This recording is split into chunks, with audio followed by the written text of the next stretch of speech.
I believe there's clear evidence that he misled Parliament and people.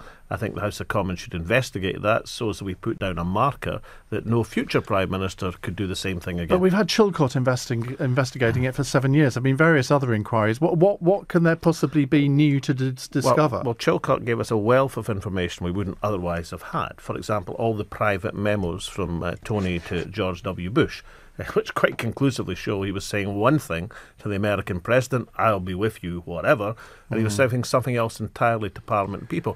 But Chilcot was set up in a way not to apportion blame or to judge the war's legality. We know that from the Freedom of Information requests, which were published in the Observer a week past Sunday. So Chilcot couldn't find Tony Blair culpable because that wasn't the remit of the inquiry. What he did do was put a wealth of information in the public domain, which I thought is a responsibility for MPs to take forward. OK, we are live on Facebook Live, on the LBC Facebook page and on the website at lbc.co.uk. Let's go to Alistair in Gospel Oak. Alistair, what's your question, please? My question, Alex, is this. You're a very talented, experienced parliamentarian. You're normally quite good at trying to hold people to account. Why, instead of wasting your time and energy and the time and energies of Parliament, pressing for yet another inquiry which would prove, as all of the others have done, that nobody's lied? Tony Blair did not have one agenda for the country and another for George Bush. And I, unlike most people, know because I was alongside him. Why not actually put some of your energies into the task? You talk about the accountability of Parliament. You currently have a Foreign Secretary sitting there who is a proven liar, who lied to help take Britain out of the European Union.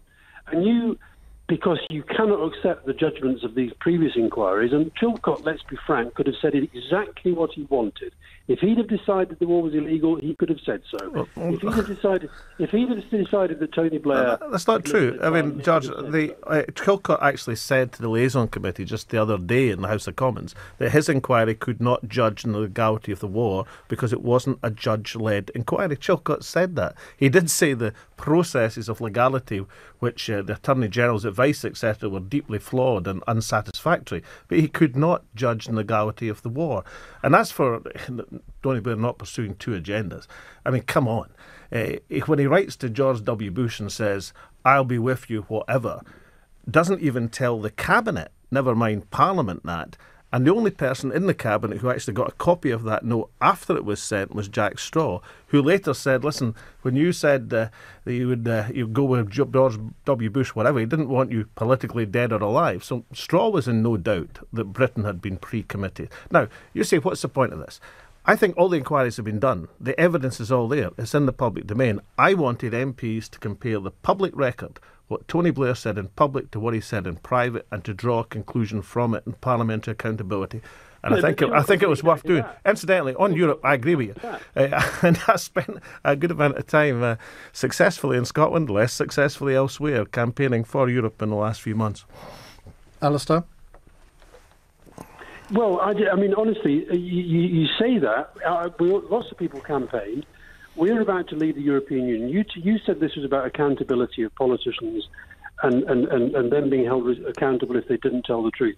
We have, in recent history, leading up to June the 23rd, absolute, unequivocal, you cannot even dispute, Boris Johnson, Michael Gove and others straightforwardly lied. And I've yet to see anybody in the House of Commons really go after them on that. Boris Johnson is now the Foreign Secretary. He travels around swans around the world representing the United Kingdom. Now, I'm simply suggesting to you, given your considerable parliamentary skills, could you please put them to trying to hold these people to account when they are provenly lied to do something which Alistair, I believe we should just establish that this is actually Alistair Campbell, Alistair in Gospel Oak. Oh, Alistair, how are you?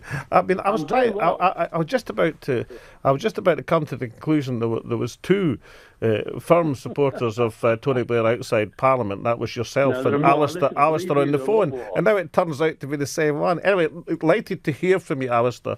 And I mean, I have to say, you probably wrecked what remains of my political career by all this stuff about my formidable parliamentary talents. But listen, what I'll say to you, Alistair, is I pledge that I'll do my best to hold Boris Johnson to account. But we're never going to agree in Iraq, Alistair. But Alistair, why do you... True. Alistair, why do you think that Alex and several other leading politicians are so obsessed with Tony Blair and basically denouncing his reputation, what's left of it? Well, no, I know from back in 2003 and the build-up to the war in Iraq, I know that lots of politicians and lots of members of the public were totally opposed. But I think that the reality is that for some people, it doesn't matter how many inquiries there are going to be, it doesn't matter how many conclusions, it doesn't matter, because people like Alex are absolutely determined to believe that there was some kind of lie and there was some kind of conspiracy. But can I ask you a question, Alistair, since you've been good enough to phone this phone in? Virtually nobody knew about the correspondence between Tony Blair and George W. Bush. The Cabinet didn't know. You were his closest friend and advisor. Did you know? I did. And I said at the Chilcot inquiry that I saw those notes. And I think it also emerged at the Chilcot inquiry that there was a feeling among some of us that perhaps that because you have to, when you're at that level of public office, you have to assume that every single thing you ever say or do at some point becomes public. But I think you know the difference between somebody at a time of political difficulty, post 9/11, when there was a feeling that the Americans were kind of being left to face the world on their own. There's a difference between saying, I am on your side, which is what that message says, and as you well know, and I'm sure lots of times in your political career, you said to people, I am totally with you, I'm on your side, I'm trying to help you on this. If you go on to read the rest of that note, he was setting out caveats, he was putting down the conditions. Yeah, but Chilcot, as you remember, on page 114 of the summary, if I'm right, Chilcot said after that note it would be extremely difficult to extract the UK from a pathway to supporting America in military conflict. Well, I think we're going to call that quits there, if I may. Alistair, thank you very much for phoning in. And Alex, I'm sure we'll get some more calls on that. Simon is in Osterley. Hello, Simon. Oh, yes, so good evening. Alex, what I want to say to you is your parliamentary colleagues may not agree with you, but the vast majority of British people do agree with you. And to compare Boris Johnson lying about whether or not we should come out of Europe or not, compared with a war in which a lot of our compatriots died and were sent into a war without the proper equipment. When Sir John Scarlett produced a report about prior to the war about Iraq's chemical and biological warfare, he was asked to remove sentences like, we have little intelligence on this. Simon, I need a question. Well, the question on you go, Simon. You're doing very well. On you go. The question I'm going to ask you is, are you going to give up on this simply because your parliamentary colleagues don't agree with you? Because I can tell you now that you must not. You must pursue this to the very end, because you have the vast majority of this country behind you. Well, thank you, Simon. I mean, I'm not discouraged by the Tory and Labour front benches combining today. I mean, that's what happened in 2003 to take us into war, except Labour were in government, supported by the Tory front bench.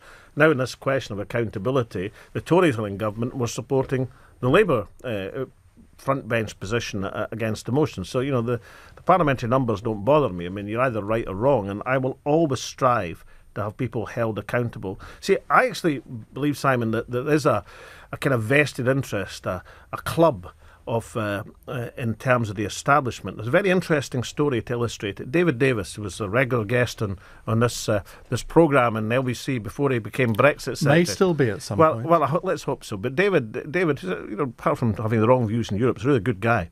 It was in the press the other day that when he became Brexit Secretary, he was asked one question by the Prime Minister as she was offering him the job. And that question wasn't, have you got a plan for the future of Europe? It was, will you withdraw your name from the contempt motion against Well, if he's going to become a cabinet minister, clearly he'd have to do that. I'm merely saying that I think that indicates a level of priority there is in the establishment to avoid setting a precedent where prime ministers are held to account. And I think they have to be held to account if we're to stop repeating the mistakes of the past. Let's go to Cliff in Colchester. Hi, Cliff. Hi there, how are you doing? Not too bad. What's your question for Alex? Yeah, hello Alex. Hi Cliff.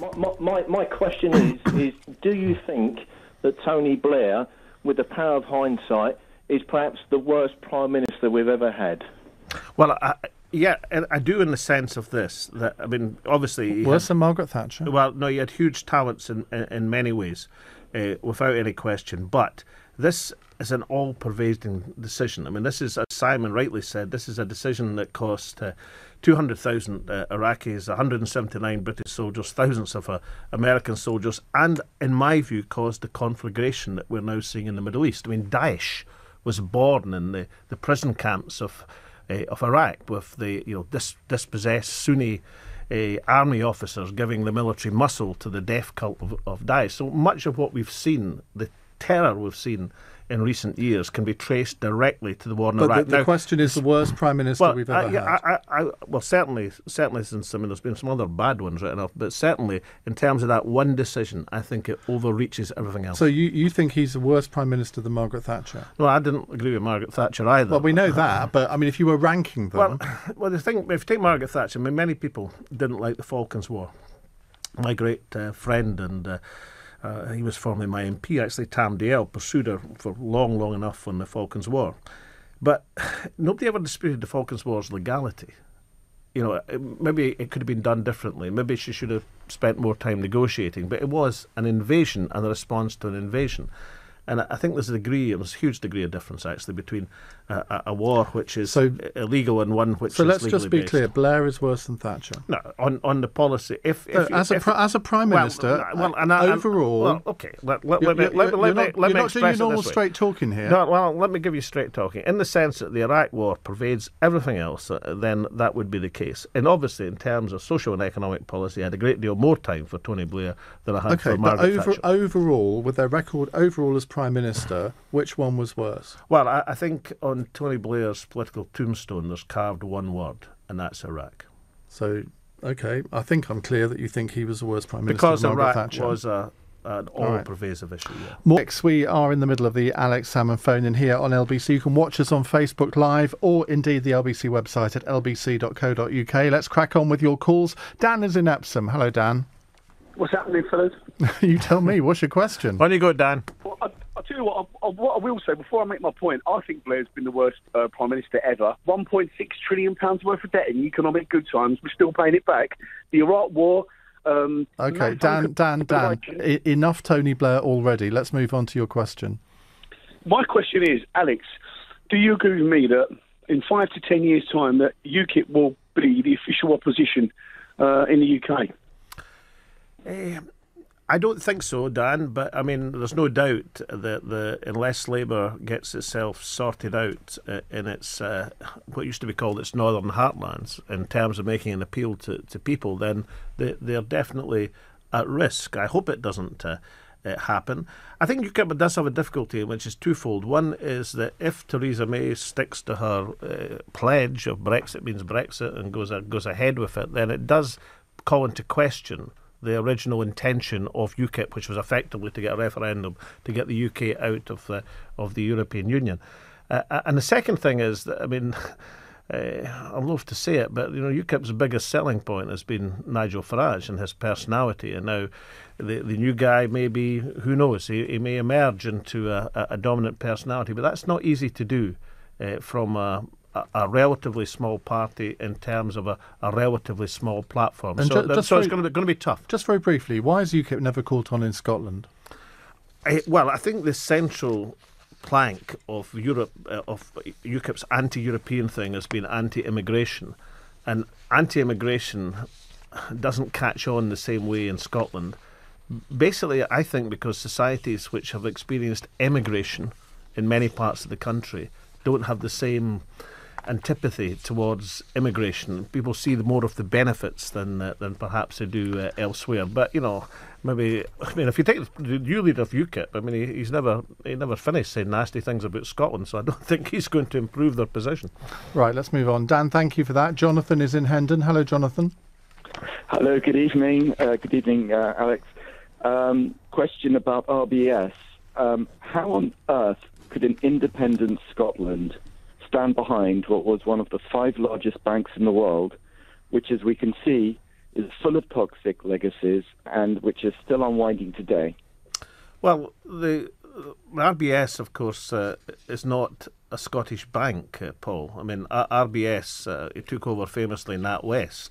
Most of RBS's difficulties, not all of them by any means, came from the capital markets division of NatWest, incidentally, but it was regulated in London. And most of its assets were in London. So the idea that Scotland would be standing behind a bank which has most of its assets in London, I think is a mistaken one. And secondly, I think it's a bit rich to, given that the regulation of all the financial sector, including the RBS, was done by the Financial Services Authority under the aegis of the UK government.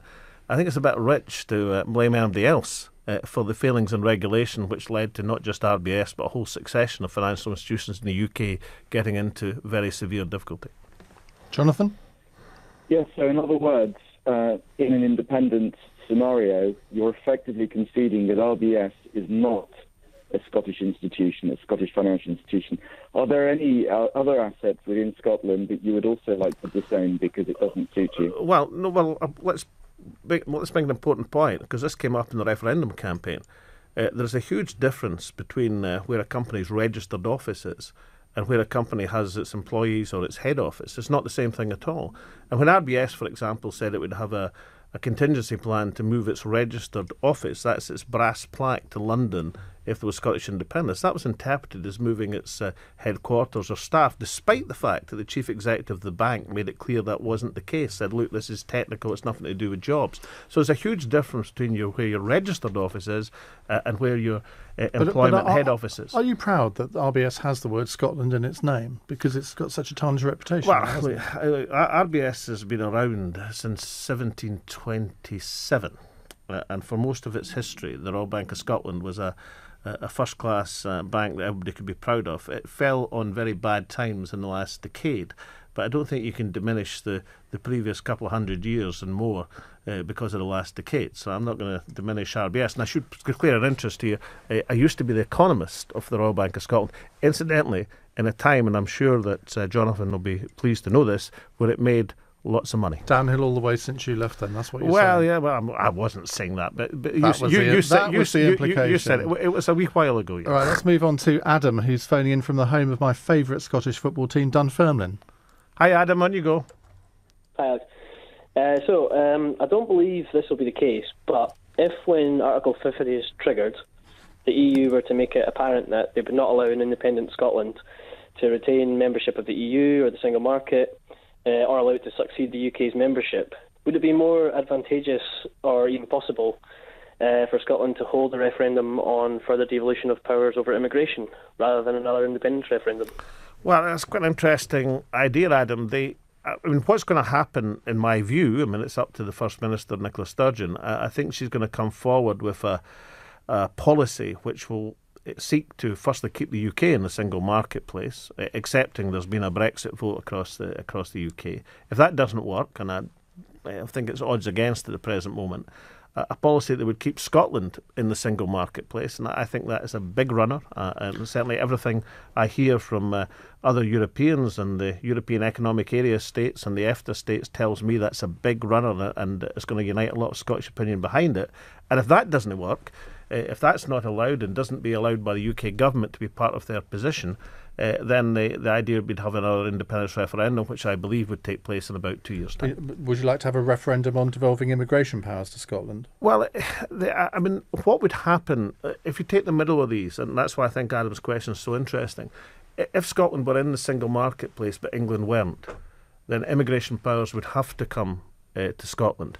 And of course, one of the reasons it's feasible to do that is because the government intend, one of the very few things that's reasonably clear, to enforce their stopping immigration and freedom of movement of labour by green cards at the workplace, not at the borders. And therefore you could actually work that system. Why are you so obsessed, though, by membership of the single market, bearing in mind that only 17% of Scottish exports go into the single market, yet 65% of Scottish exports go to England? Well, surely you should be obsessed by maintaining the union with England. Well, can I say to you, see that 65%, a large chunk of that is Scottish exports going through England to the single market. Well, the point still matters. I don't think you have to choose. I think we can be a member of the single marketplace of 500 million people, and we can retain a marketplace across the United Kingdom. And given that England sells more to Scotland when Scotland sells to England at the present moment, it'd be a very foolish people in England who wanted to stop that freedom of movement. Can of I trade. finish by wishing you a happy St Andrew's Day? Thank you. I was going to mention it myself, but you beat me to it. How much do you know about St Andrew? I'm going to ask you a couple of quizzy questions. Where was he born? Greece. No, in Galilee. And name me 2 other countries that he's the patron saint of. Greece and Russia. Correct. What year was he crucified in? Ooh, well, I know he was crucified in a diagonal cross, hence the St Andrew's cross. I would say you're talking about the first. I must push you for an answer. 660 AD. That's the first century. And the final question is: in 1870, the Archbishop of Amalfi sent what to Scotland? Oh, his thigh bone. Or one of it was a particular shoulder blade. Shoulder blade. We'll give you that. Aye, thank you. You've done quite well. But that's not bad. Hey, what a relief! You never even give me any warning of that. Indeed. Wait to St George's Day. You're in real trouble. Alex Salmond, thank you very much as ever. We'll see you again same day next week.